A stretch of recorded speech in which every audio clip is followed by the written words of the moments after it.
안녕하세요. 네, 홍성규의 진보TV 주간 뉴스 브리핑 세상을 보는 눈 2022년 1월 둘째 주차 방송 시작하겠습니다. 1월 잘 보내고 계신가요? 시작한 지 벌써 훌쩍 지나고 있죠?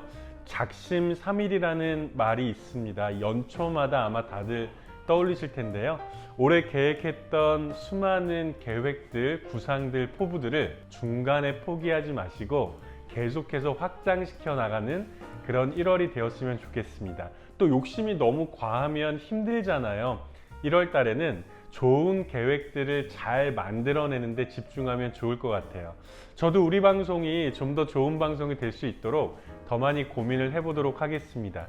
지난번에 제가 전해드렸던 소식에서 이어지는 내용들이 있더라고요. 그래서 이 내용들 먼저 말씀을 드려야 될 것 같아요. 작년 12월 31일 날 굉장히 좋은 소식이 있었죠. 이제 만 18세부터 당장 올해 3월에 있는 대통령 선거와 함께, 대통령 선거는 안 돼요. 왜냐하면 대통령 선거는 헌법에 대통령이 출마할 수 있는 나이를 만 40세 이상으로 적어놨잖아요. 그래서 이거는 개헌이 필요한 사항이고, 국회의원 재보궐선거가 같이 열려요. 여기에 이제 만 18세 이상부터 고등학교 3학년부터 출마할 수 있게 된 거예요. 그리고 6월 달에는 지방선거가 있잖아요.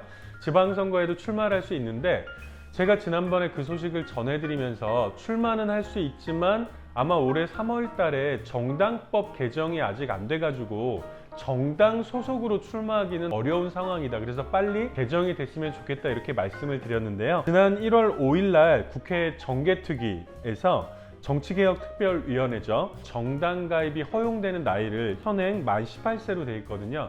이거를 만 16세로 낮추는 정당법 개정안을 통과를 시켰어요. 물론 본회의에서 통과가 돼야 되기 때문에 오는 11일 날 본회의가 열리거든요. 근데 뭐 통과가 되겠죠. 이렇게 통과가 되면 개정안 공포 즉시 고등학교 1학년 학생들부터 정당 활동을 할 수 있게 되었습니다. 그래서 올해 3월 달에 국회의원 재보궐선거 때부터 정당의 추천을 받아서 정당 소속으로 출마가 가능하게 되었다는 소식 첫 번째로 전해드릴게요. 그런데 여기서 좀 화가 나는 것은, 다만 이제 이 미성년자가 정당에 가입할 때 법정 대리인의 동의를 받도록 또 꼬리표를 붙여놨어요. 아니, 투표를 할 수 있고 정당에 가입할 수 있는 이 청소년의 주체적인 이런 의지들을 여전히 우리 청소년들을 미성숙한 존재로 보면서 정치적 자율성을 침해한 게 아닌가, 이 꼬리표도 빨리 떼어내야 되겠죠. 그리고 두 번째는 지난주 소식에서 독일에서 원전에서 탈피하는 이런 정책이 점점, 그래도 작년 말까지 해서 지금까지 독일에 남아있는 원전이 6개라고 했는데 3개는 작년 연말로 가동이 중단이 되었고요. 그리고 나머지 3개가 올해 연말까지 해서 가동이 중단이 될 거라는 소식을 전해드렸고, 동시에 프랑스랑 갈등 관계가 있다. 왜냐하면 프랑스는 거꾸로 원전이 막 확대되는 추세에 있거든요. 그래서 이 내용이 유럽연합에 있는 이름이 텍소노미래요. 조금 어렵죠. 근데 이게 금융지원을 받을 수 있는 녹색 산업의 기준을 정해둔 녹색 분류 체계라고 합니다. 즉 이제 이 원전이라고 하는 것이 녹색 산업이냐, 이런 부분에 대한 어떤 분류 체계인 것인데, 여기에 들어가는 내용을 가지고 갈등이 있었다고 말씀을 드렸잖아요. 근데 이 EU 텍소노미 초안에 원전이 들어갔다라고 하네요. 이 소식이 전해진 게 지난 1월 2일인데요. 의아하죠. 지금까지 우리가 논의해왔던 것과는 약간 결이 다르잖아요.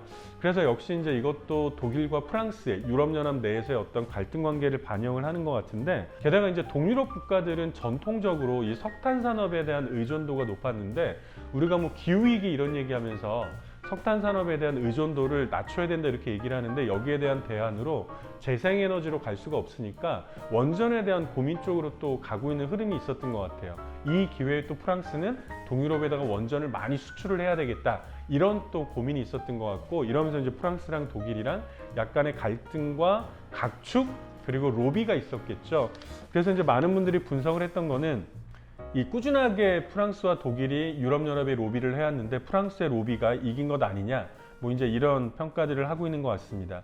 심지어는 지난해 10월 달에는요, 프랑스랑 동유럽 10개국의 경제 에너지 장관들이 공동으로 프랑스 언론 그리고 스페인 언론 이런 데다가 유럽은 원전이 필요하다, 이런 취지의 글을 보내기도 했대요. 이 기후위기와 관련해서 선진적인, 전진하는 이런 고민을 했던 것이 아니라 과거로 퇴행하는 이런 결정을 내린 게 아닌가 싶습니다. 그렇다고 하더라도 대한민국은 여전히 탈원전 정책 그리고 재생에너지와 관련한 이런 정책들이 꾸준히 더 확대되는 방향으로 나가야 되겠죠? 실업급여를 못 받는 당신 3.3% 떼이고 있나요? 라는 제목인데요.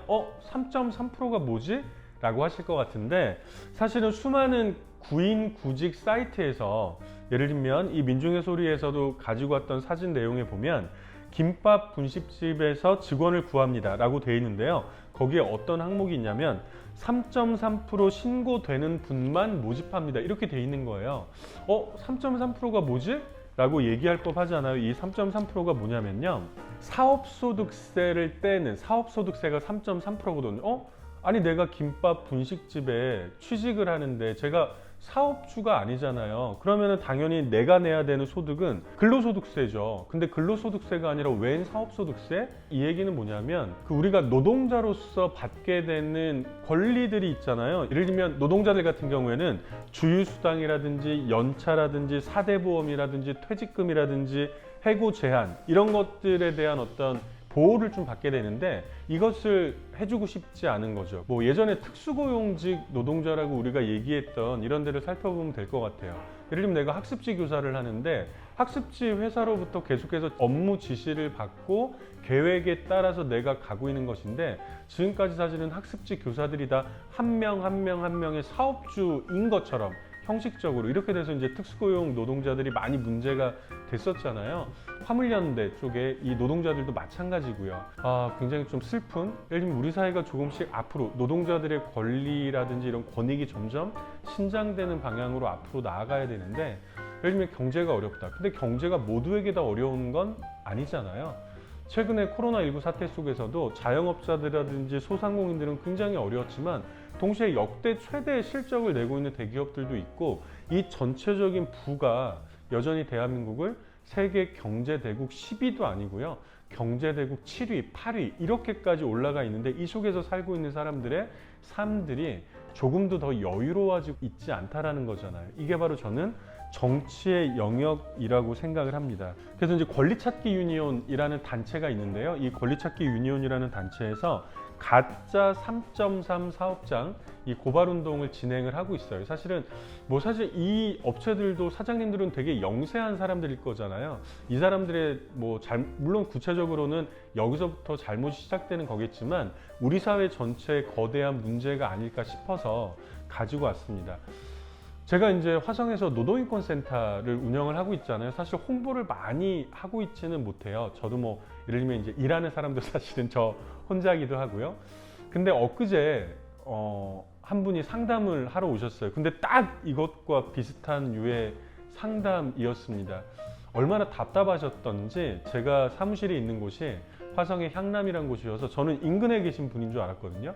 근데 멀리 수원에서 검색을 하다가 노동 상담을 할 수 있는 곳 이렇게 해서 여기까지 차를 타고 거의 1시간이 걸려서 오신 거예요. 근데 들어오다 보니까 예를 들면 1년 동안 일을 하시고 그만두시면서 퇴직금을 요구하셨는데 1년 내내 4대 보험에 대한 요구를 했는데 4대 보험이 결국 안 됐대요. 그리고 이제 퇴사를 하시면서 퇴직금을 요구를 했더니 굉장히 이 말도 안 되는 부당한, 예를 들면 1년 동안 일을 하면서 네가 회사에 끼친 손해가 얼만데 이거를 입증해라면 이런 식의 서류들이 날라오니까 너무 놀라신 거죠. 그래서 오셨는데 사실은 좀 저는 비슷한 이 케이스들이 아닌가 싶은데 사회가 곳곳에서 을들의 갈등과 을들의 싸움을 부추기고 있잖아요. 여기서 우리는 약간 한 발 더 나아가서 우리끼리의 싸움이 아니라 이 사회 전체의 근본적인 구조나 질서 자체에 대해서 문제 제기를 왜냐하면 우리는 그만큼 풍요롭고 풍성하거든요. 결국은 분배의 문제 아니겠습니까? 이런 분배들이 제대로 될 수 있도록 함께 연대를 해야 되지 않을까 싶어요. 최근에 계속 어떻게 보면 영웅적으로 그리고 굉장히 좀 치열하게 이루어지고 있는 택배 노동자들의 파업 또한 이 연장선상이 아닐까 싶습니다. 제가 아마 이 방송에서도 여러 번 말씀을 드렸을 거예요. 제가 살고 있는 화성 옆에 경기도 평택에는 현대유야 비정규직 노동자들이 싸우고 있었고 계속해서 이 불법 파견과 관련해서 제기를 해가지고 인정을 받았거든요. 그래서 대법원에서 직접 고용을 해라라고 판결이 내려졌단 말이에요. 그래서 지금 계속해서 특별교섭을 하고 있는데 최근에 최근에 진행되었던 이 특별 교섭의 내용과 관련해서 나온 소식입니다. 매일노동뉴스에서 보도를 했는데요. 회사에서 배짱 교섭을 하고 있다는 거죠. 뭐 니네가 법원에서는 직접 고용으로 정규직 노동자로 채용하라고 이기긴 했는데 우리는 그렇게 받아들일 생각이 별로 없어. 근데 니네가 꼭 정규직이 되고 싶으면 1번 울산으로 가. 지금 평택에, 경기도 평택에서 일을 하고 있는 노동자들에게 울산 같은 경우는 굉장히 오래된 엔진을 생산하는, 그래서 언제 폐업을 하더라도 이상하지 않은 이런 회사인데 울산으로 전보 방영. 그래서 이 전보 발령도 이전에 2020년인가요? 내 때가 부당 전보 발령으로 판결이 났잖아요. 근데 여전히 울산으로 가라. 두 번째는 이게 더 웃기죠. 너네 정규직 되면 임금 더 깎일걸? 이렇게 사실은 협박을 하면서 이제 배짱 교섭을 하고 있다는 내용인 거죠. 참 굉장히 진짜 기가 막힌 노릇들이죠. 그러니까 그래서 제가 그랬잖아요. 대한민국이 법치주의 맞나? 노동자들이 매일매일 하루하루 땀 흘려 일하면서 법을 공부하고 대응하기도 어려운데 그렇게 어떻게 법정까지 가서 이기더라도 이 돈이 많고 빽이 많고 권력이 많은 이 사용자들의 입장에서는 계속해서 노동자들을 핍박하고 있다는 거죠. 지난 11월 달이었죠. 사고가 난 것은 11월 5일이었는데 이 한국전력에서 한 노동자가 뭐 이미 성함이 다 공개가 됐으니까요. 김다운이라는 노동자가 나이도 지금 39살이고요. 올해 봄에 결혼을 앞두고 있는 노동자였다고 하는데 11월 5일 날 경기도 여주시 현암동에 있는 전봇대에 올라갔다가 개폐기 투입 작업 중에 22,000볼트의 고압 전류에 감전이 돼가지고요. 병원에서 이 생사의 기로에서 고생을 하시다가 11월 24일 날 돌아가셨잖아요. 근데 문제는 이건 역시 원인이 뭐냐면 목숨이 이렇게 왔다 갔다 하는 위험한 일들을 다 외주화하면서 안전관리가 제대로 되고 있지 않은 거잖아요. 이번 현장만 놓고 보더라도 일단 2인 1조가 같이 움직여야 돼요. 근데 이날도 김다운 씨는 혼자 전봇대에 올라갔다는 거 아닙니까? 그래서 전봇대에서 감전이 되자마자 이게 전봇대가 10m 높이였는데 안전 로프는 있었을 거 아니에요. 근데 감전이 돼서 딱 떨어지니까 안전 로프에 딱 매달려서 허공에 매달려 있는데 지나가는 행인이 신고를 해가지고 119가 와가지고 병원으로 후송이 됐다는 거 아닙니까? 그리고 두 번째는 이런 작업을 할 때는요. 활선차라는 차가 있어요. 왜 우리 지나가다 보면 전봇대 옆에 이 그 크레인, 작은 크레인이 있고 이렇게 그 박스가 달려 있는. 근데 이 활선차는요. 전기가 통하지 않는 차거든요. 그래서 이 직후에 나왔던 수많은 이제 기사들에서는 이 절연 장갑을 끼고 작업을 했어야 되는데 면장갑을 끼웠다 이런 얘기도 나왔는데 전문가들 같은 경우에는 이 활선차만 이용했더라도 꼭 이 물론 절연장갑을 껴야죠. 근데 이게 아주 면장갑을 끼더라도 이 사태까지는 오지 않았다. 이런 얘기를 또 분석을 하시더라고요. 이 일들은요. 한국전력에서 직접 지시를 하지 않으면 일을 할 수 없는 내용들이거든요. 그래서 한전에서 직접 관리해야 될 영역에 이 외주 직원들이 일을 하다가 이렇게 희생을 당하는 일들이 여전히 2022년 대한민국의 현황이라고 하는 것입니다. 원래 이 고인이 사고 당시에 했던 개폐기 투입 업무도 원래는 한전 직원들이 다 수행을 했던 일들이래요. 그래서 지금도 다른 지역에서는 한전 직업들이 직접 수행을 하는 곳도 있는데 지난해부터 하청업체로 넘겨졌다고 이야기를 좀 하고 있습니다. 사실 이 한전의 위험의 외주화 문제는 오래전부터 비판을 받아왔는데요. 2016년부터 2020년까지 그러니까 딱 5년 동안 32명의 사망자 중에 1명을 제외하고는 모두 협력업체 직원이었다고 합니다. 위험의 외주화라고 하는 게 어떤 의미인지 바로 다가오시죠. 근데 이렇게 해서 이제 산업재해가 나잖아요. 그럼 산업재해에 대한 책임은 어디로 가겠어요? 이 하청업체나 협력업체로 가겠죠. 한전은 우리는 산업재해 사망자가 없어. 이렇게 되면서 이 위험을 외주화한 이후로 한전은 산재 보험료가 262억 원 가량을 감면받고 있다고 해요. 참 기가 막힐 노릇이죠. 이 와중에 이 비정규직 노동자들이 하청업체 노동자들이 목숨을 잃으면서 한전은 돈을 더 벌고 있는 거예요. 이러니 사실은 또 한전 입장에서는 그래 이것 때문에 우리는 위험을 외주화하고 있는 거야. 이렇게 얘기를 하는 걸 수도 있겠죠. 사람의 목숨보다 돈이 더 우선시되는 이런 사회에서 일어나는 비극이라고 생각을 합니다. 유족들도 사실 굉장히 좀 사실은 같이 살고 있는 가족이 목숨을 잃었는데 여기에 대해서 한전 관계자에게 처음 들었던 이 말이 의욕이 너무 지나쳐서 사고가 났다. 와 정말 이거 뭐라고 표현을 해야 됩니까? 의욕이 너무 지나쳐서 사고가 났다. 아니 안전관리를 전혀 보장하지 못하고 지킬 수 없었던 상황에서 일어난 사고에 대해서 의욕이 넘쳤다니요. 제가 지난번에도 말씀드렸죠.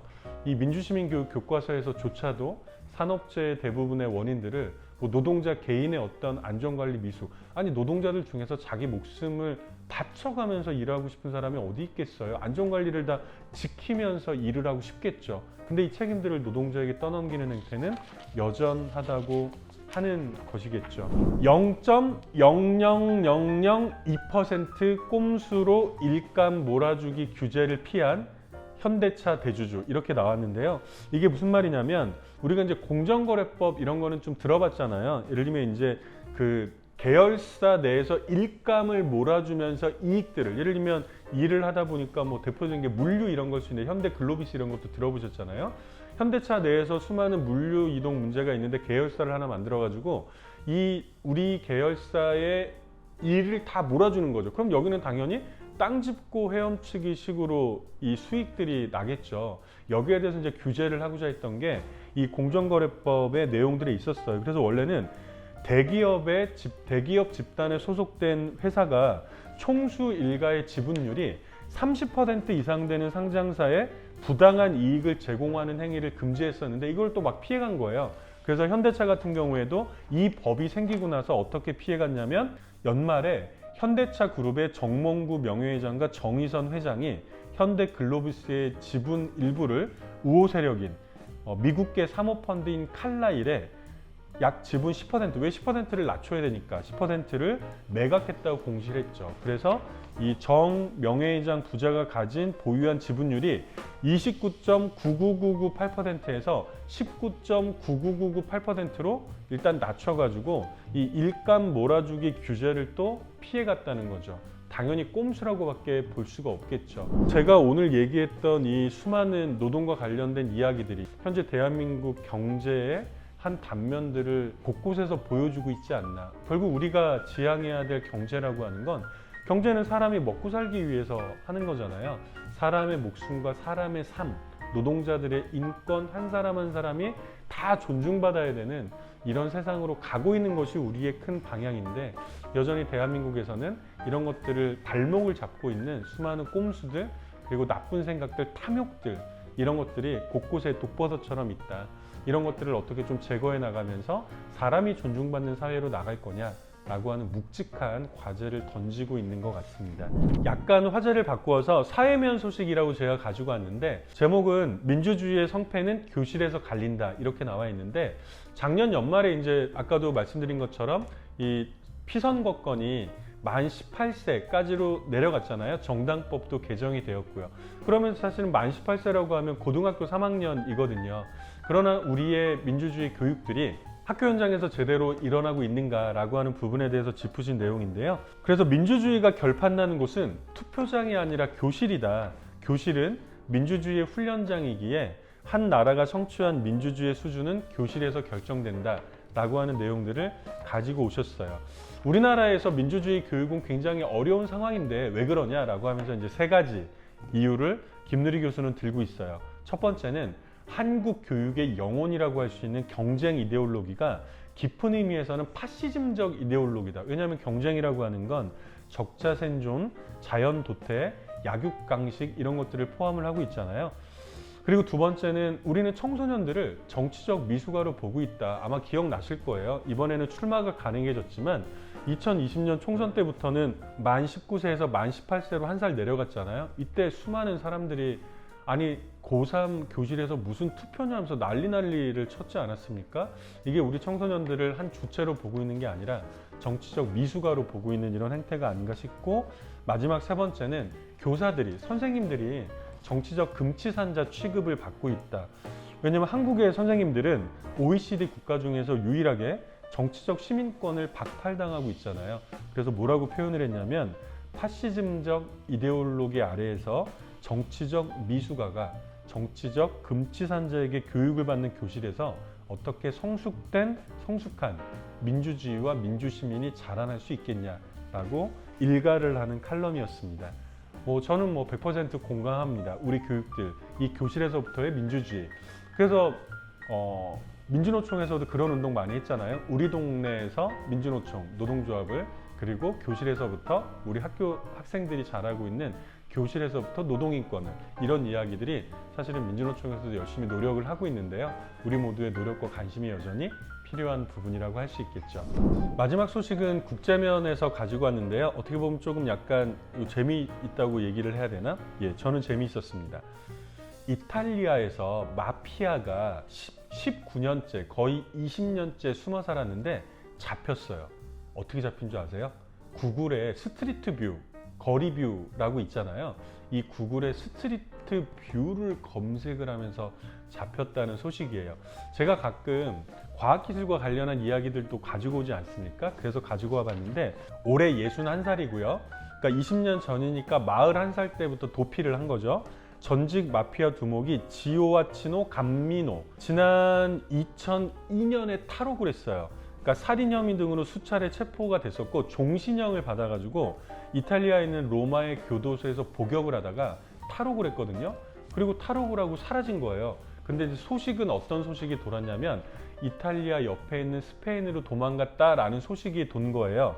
그래서 이 살인 지명수배를 받고 있는 사람이었는데 스페인도 넓잖아요. 이 사람을 어떻게 찾겠어요? 이 와중에 그래서 경찰들이 이 구글에 스트리트 뷰, 실사 웹지도를 검색을 하기 시작한 거죠. 그런데 어떤 마을에서 이 감미노와 비슷한 인상 차기를 가진 사람을 발견을 한 거죠. 스페인의 갈라파가르라는 곳에 있는 마누의 정원이라는 이름의 식료품점 앞에서 두 남자가 얘기하고 있는 모습을 봤는데 그 중에 한 명이 이 지명수매인 감미노 같아.